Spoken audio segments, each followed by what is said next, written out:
Croire en Christ, c'est quoi? Dieu a fait une promesse. Ézéchiel 36. Il dit, je répandrai sur vous une eau pure et vous serez purifiés. Je vous purifierai de toutes vos souillures et de toutes vos idoles.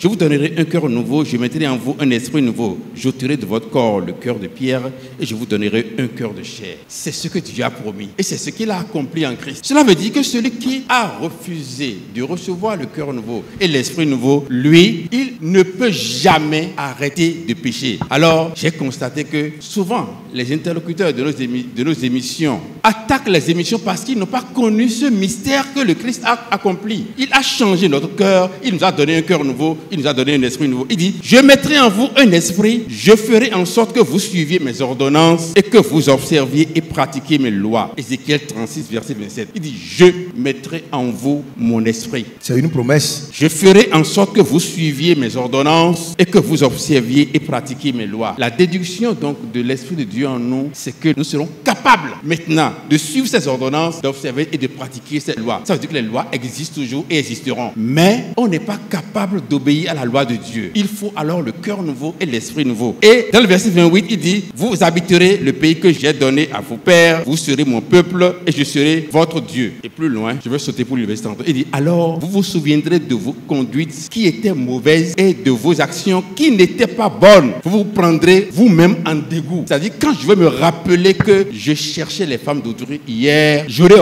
honte de moi-même. Mais je retrouve des gens qui applaudissent ceux qui commettent de telles choses. Et tenez-vous bien, dans une discussion sur les forums, quelqu'un a dit, si je connaissais le travail que tu fais, je vais dire le péché que tu commets. Donc, c'est comme si à chaque travail correspond un péché. C'est des gens qui sont vraiment loin de Dieu parce qu'ils ne savent pas le mystère. Qu'est-ce que Christ a fait? Il a changé notre cœur. Il a changé notre esprit. Colossiens 2 a dit, verset 11, il a dit, il a circoncis, d'une circoncision qui n'est pas faite par la main de l'homme, qui consiste dans le dépouillement du corps de la chair. La chair a une puissance sur nous et nous mène vers le péché indubitablement. On ne peut pas s'empêcher de pécher lorsqu'on continue donc avec la chair. Maintenant, Christ, par son sacrifice, par son œuvre, a opéré la rédemption et a dépouillé le corps de la chair. Et comme les gens ne connaissent pas ça, on nous attaque pour dire, pourquoi vous dites qu'on va arrêter donc de pécher? Vous n'êtes pas encore sauvés parce que Christ est déjà mort. On dit, si vous faites un effort pour rester dans la justice, c'est que Christ est mort inutilement pour vous. Cela veut dire que de votre explication, je comprends que oui, le chrétien doit connaître